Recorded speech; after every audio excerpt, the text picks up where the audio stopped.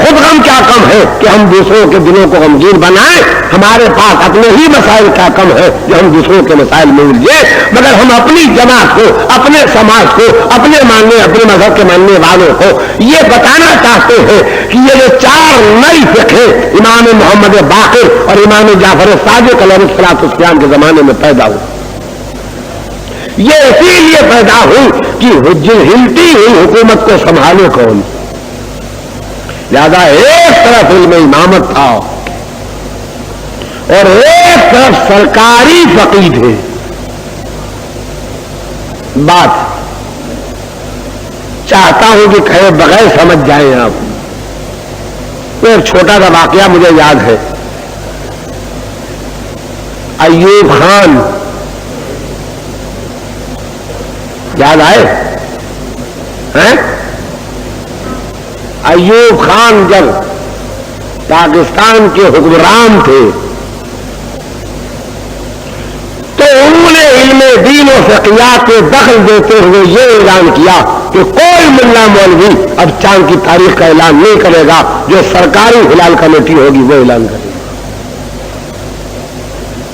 یعنی چاند اللہ نکالے یا نہیں نکالے، جس دن ایوب خان نکال دیں وہ نکالا ہے. تو سرکاری ہلال کمیٹی نے اعلان کر دیا کہ چاند نکل آیا، کل عید ہے. اور جتنے مسلمان تھے، جتنے مسلمان علماء تھے، جتنے مسلمان فرقوں کے علماء تھے، سب نے کہا کہ چاند نہیں نکلا. بس اس کے آگے اگر آپ مزید تشریح چاہیں گے تو نہیں کروں گا، اور اس مثال میں اگر آپ اشارے میں سمجھ جائیں گے تو شکر گزار ہوں گا. تو اب مسئلہ یہ درپیش ہو گیا کہ سرکار نے اعلان کر دیا ہے کہ چاند ہو گیا، لہذا ایوب خان کی تو نماز عید ہونا چاہیے. اور یہ ہے سماجی نماز، الہی نماز نہیں ہے. جو عید بقرعید پڑھتا ہے وہ معاشرے والی نماز پڑھتا ہے، سوسائٹی والی نماز پڑھتا ہے، اللہ والی نماز نہیں پڑھتا ہے. تب ان کو نماز پڑھائے کون؟ کوئی ملا مولوی تیار نہیں، چاند نکلا نہیں، رمضان ہے. تو چونکہ اسلامی حکومت تھی پاکستان میں، لہذا ایک ملا صاحب جیل میں قیدیوں کو نماز جماعت پڑھاتے تھے. قاتل، چور، جیب کترے، جالیے جیل میں نماز پڑھتے تھے بجماعت، اور ان کے ملا صاحب ان کو پڑھاتے تھے جماعت. تب مسئلہ درپیش ہو گیا نماز جماعت کیسے ہو؟ سرکاری عید تو ہو ہی گئی. تو جب کہیں کوئی ملا نہیں ملا تو وہ جیل والے ملا، سمجھ گئے؟ حکومت کی ایسی مجبوریاں جب ہوتی ہیں، جب حکومت کی ایسی مجبوریاں ہوتی ہیں تو فقہ بھی نہیں نکل آتی ہے، امام بھی نہیں نکل آتے ہیں، اور نئے نئے مقابلے بھی پیدا ہو جاتے ہیں. لیکن اتنا یاد رکھو، غبار اٹھ کے بیٹھ جاتا ہے اور سورج چمکتا رہتا ہے، آفتاب دمکتا رہتا ہے. ایک رواج ہے جو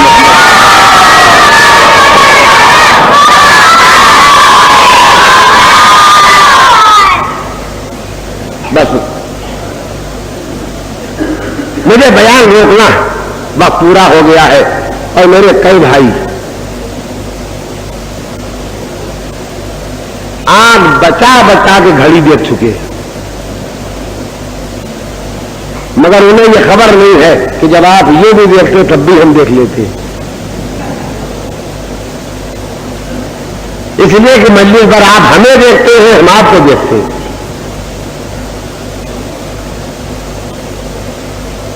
زیادہ زحمت نہیں دیں گے، اور زیادہ زحمت دینے کے قابل ہی ہم نہیں رہ گئے. اس لیے کہ ایک سپہر کو بہرحال پڑھنا پڑتی، ایک یہاں بہرحال پڑھنا پڑتی، ایک یہاں کے بعد بہرحال پڑھنا پڑتی ہے. تو اس بڈھے کے لیے 3 ہی مجلسیں کافی.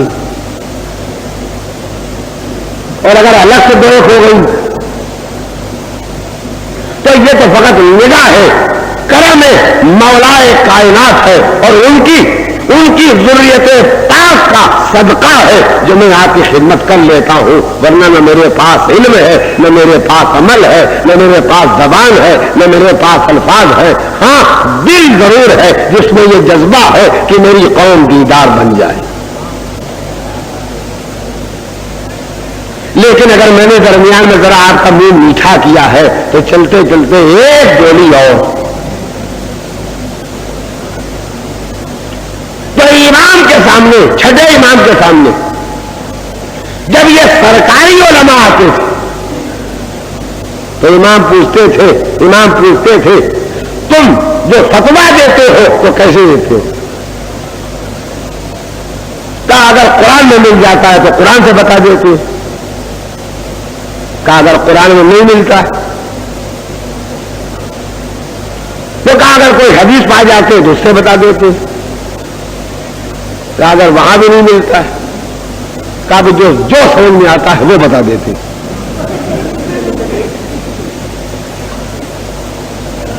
تو امام نے کہا یہ قیاس ہے، میں کسی دن آپ کو قیاس سمجھا دوں گا اور اگر میں بھول جاؤں تو مجھے ٹھوک دیجیے گا، میں تشریح کر دوں گا۔ امام نے کہا یہ قیاس ہے اور جس نے سب سے پہلے قیاس کیا وہ شیطان ہے، لہذا مذہب میں قیاس حرام ہے۔ اب اس میں کڑوی گولی کیا ہے؟ کڑوی گولی یہ ہے کہ ہم چھٹے امام کے ماننے والے بھی الہی مذہب میں نہیں، اپنے سماجی مذہب میں قیاس سے کام لینے لگتے۔ جناب جب یہ کام ٹھیک ہے تو یہ بھی ٹھیک ہے، جناب جب یہ چیز حلال ہے تو یہ چیز بھی حلال، تو یہ جناب جو اس مسئلے کو اس مسئلے سے جوڑ کے فتویٰ دیتے ہیں، میں بہت سی مثالیں سنا سکتا ہوں، لیکن اب وقت نہیں ہے اور آپ فرمائش فرمائیں گے تو سنا بھی دوں گا کسی دن۔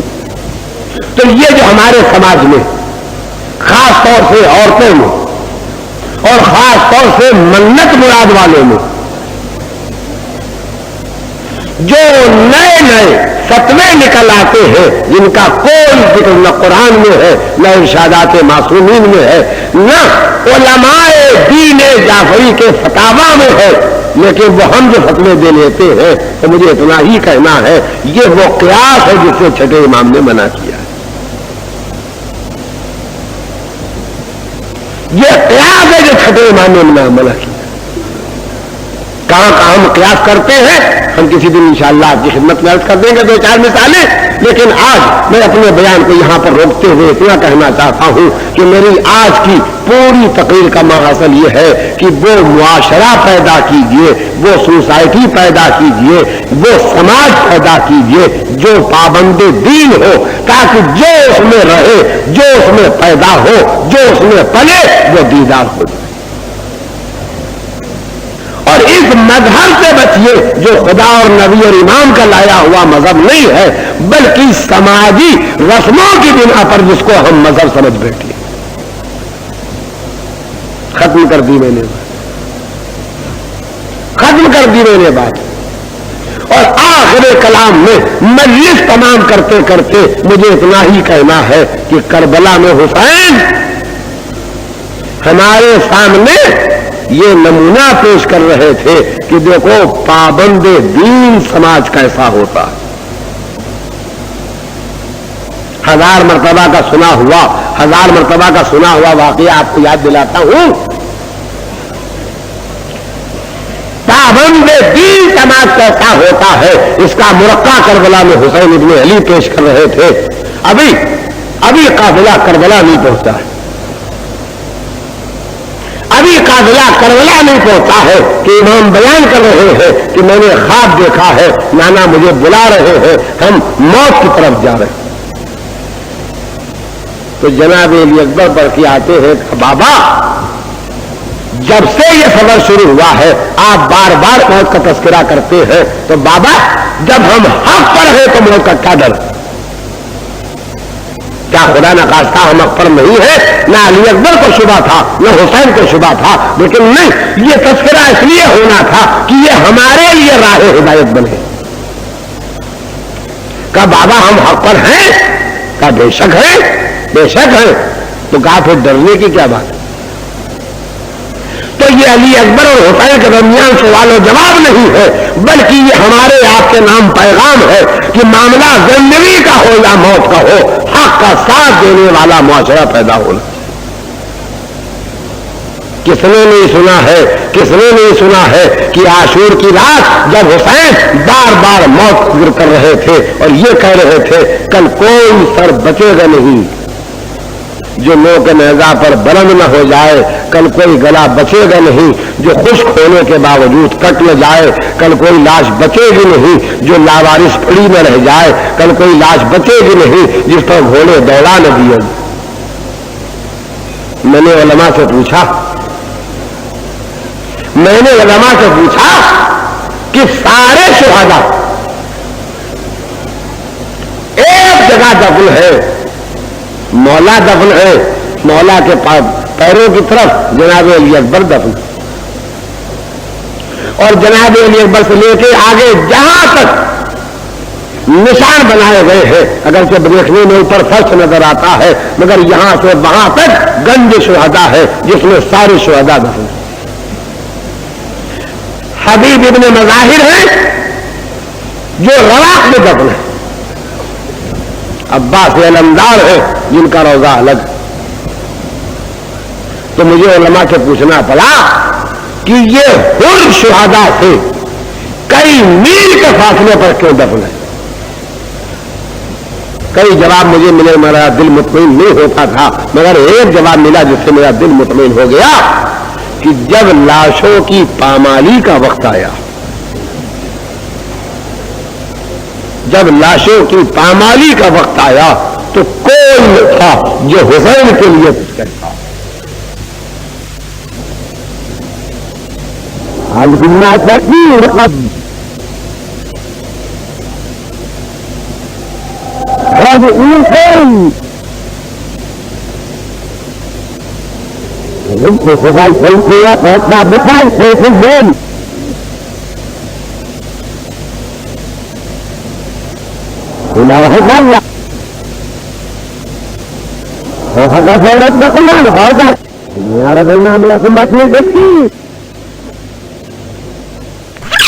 جب شب عاشور حسین موت اور شہادت کا ذکر کر رہے تھے تو ایک مرتبہ جناب قاسم ابن حسن نے کہا کہ چچا بڑی دیر سے آپ موت کا تذکرہ کر رہے ہیں، لیکن یہ بتائیے ہماری موت حق پر ہے یا نہیں؟